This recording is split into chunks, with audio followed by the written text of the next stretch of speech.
everyone, myself SUDHEER GUPTA, teacher at Study Hall Lucknow. I found YouTube as a platform to share my knowledge to students.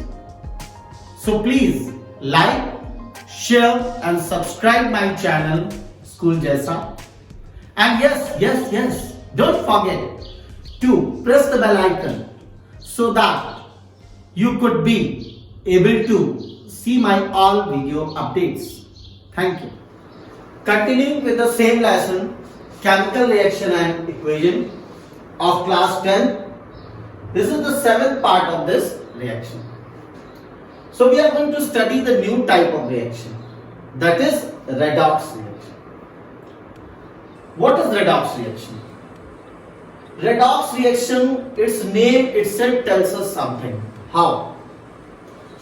In redox, this you see the circled portion, that is the RED, and you see another circled portion, that is OX. So this redox word itself tells that two different reactions are taking place together. What are those? This tells us that the reduction, and this tells us that is oxidation. So the reaction in which the two different reactions, that is one reduction, another oxidation, taking place together, taking place simultaneously, that type of reaction is called redox reaction. So here I have mentioned reaction in which oxidation and reduction takes place simultaneously is called redox reaction. That is a kind of reaction when you see, and if there is oxidation is taking place and also the reduction taking place, then we say that this is a redox reaction. It means there can be a kind of the reaction in which only the oxidation would be taking place or only reduction would be taking place. So let us understand with the concept of this. That is, firstly we study the classical concept. That is classical concept. According to the classical concept, what is oxidation? According to this concept, oxidation is addition of oxygen or removal of hydrogen. That means a kind of reaction in which you see that there is either the addition of oxygen going to be shown or there is removal of hydrogen is shown. Then this is called oxidation reaction according to this classical concept. Let's have some example. Here I can see the sulfur is going to be combining with oxygen, forming sulfur dioxide. Carbon is combining with oxygen, forming carbon dioxide. Magnesium burning in air or combining with oxygen, forming magnesium oxide. So in all these three reactions, we see that this condition is going to be fulfilled. That is addition of oxygen. So it is an oxidation reaction. But if I see this example, what I observe, this is one compound which is having the two elements, sodium and hydrogen. So here in this compound, which is a reactant, is having hydrogen. But when I see the product of it, through any process, if it breaks into sodium and hydrogen, then we see this from here, hydrogen was there, but here we don't see the hydrogen. What it tells? That there is a removal of hydrogen. In the same manner, you see in this also, there was hydrogen, but when we see over here, the hydrogen gets removed. What it tells? There is a removal of hydrogen. So in these three equations and in these two, the condition is going to be get fulfilled, that is addition of oxygen or removal of hydrogen. So they are all going to be called as a oxidation reaction according to this concept. Similarly, when we see the reduction, it's opposite of the oxidation. That is, here we have observed there was addition of oxygen, but here opposite we observe addition of hydrogen. Here we observe removal of hydrogen, here we observe removal of oxygen. So it's totally opposite.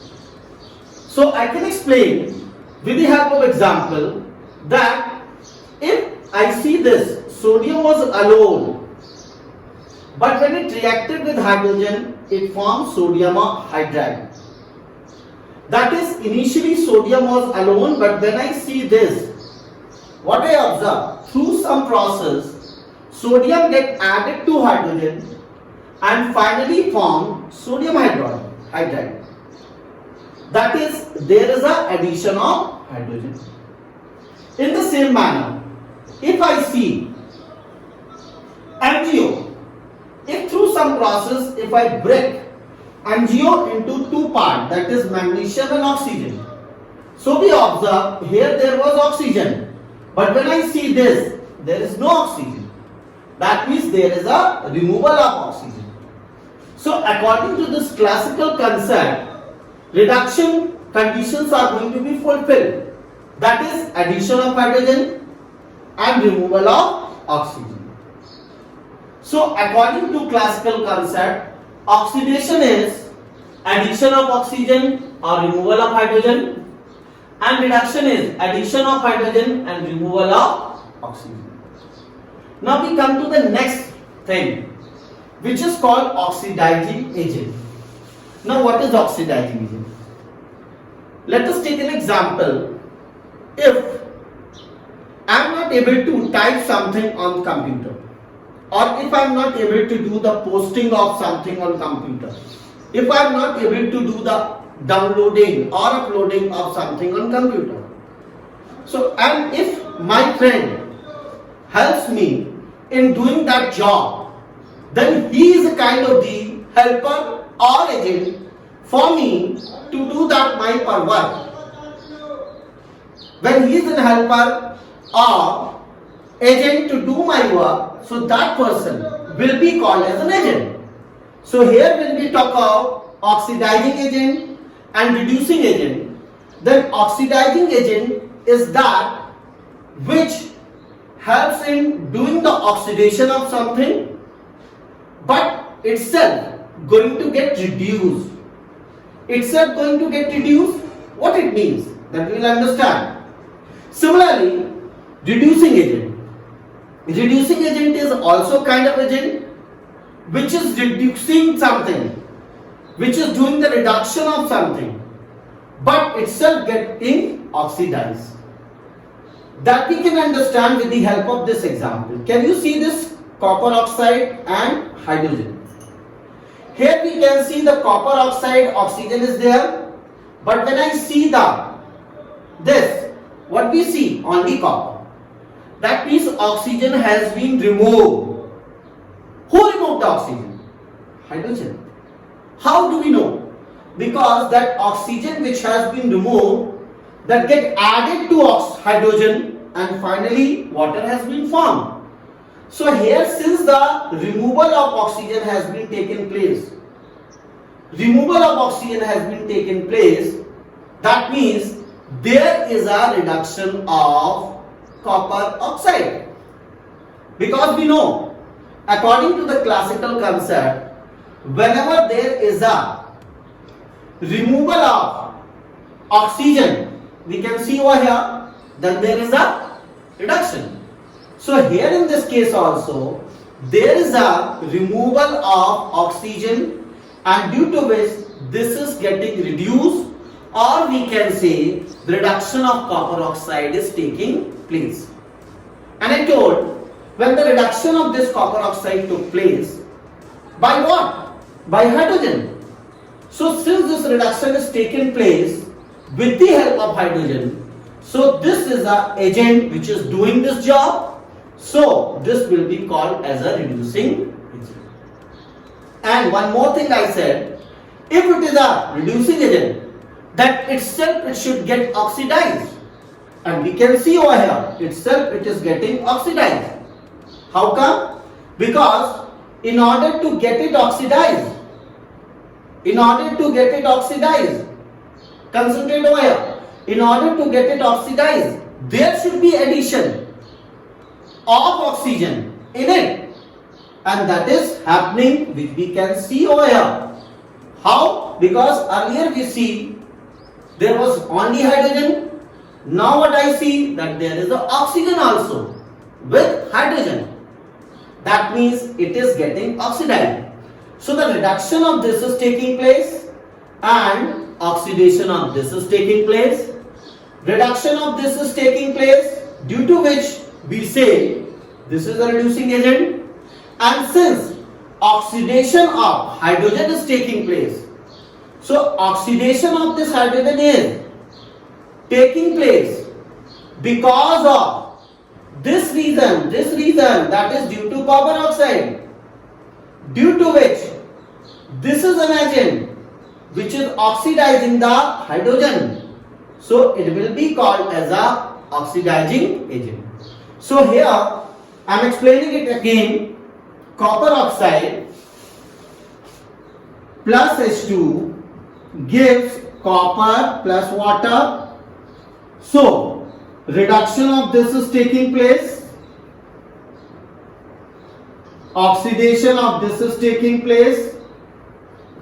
Since reduction of this is taking place, so this will be the reducing agent Ra, and oxidation of this is taking place because of this, so it is called as a oxidizing agent. Now I should tell you one more thing. How do we understand?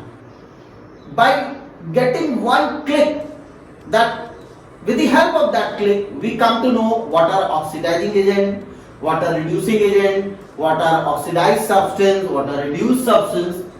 I should explain you with the help of this example. I am taking ZnO plus H2, and here I get Zn plus H2.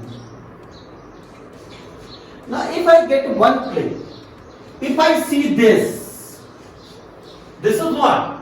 Zinc oxide. And when I see this is what? Zinc. Here I see the oxygen is there, but here I don't see oxygen. That means there is a removal of oxygen from here, and then there is a removal of oxygen from here. So reduction of this thing is taking place. If I get this thing in my mind, rest I don't have to worry. How?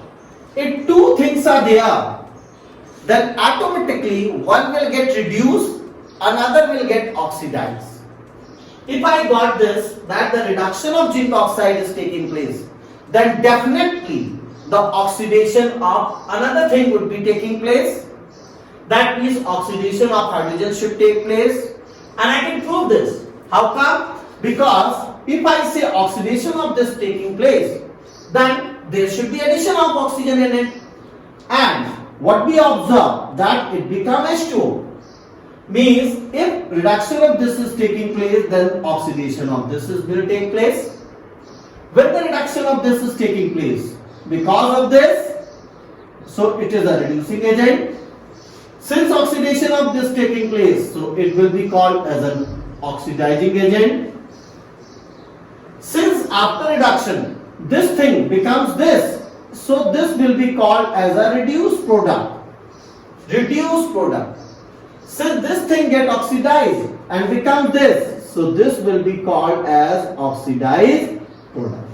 So we have seen, by getting one click, one thing, we can calculate, we can find all the remaining thing, that is reducing agent, oxidizing agent, reduced product, oxidized product, as well as which substance is getting oxidized. Clear to everyone?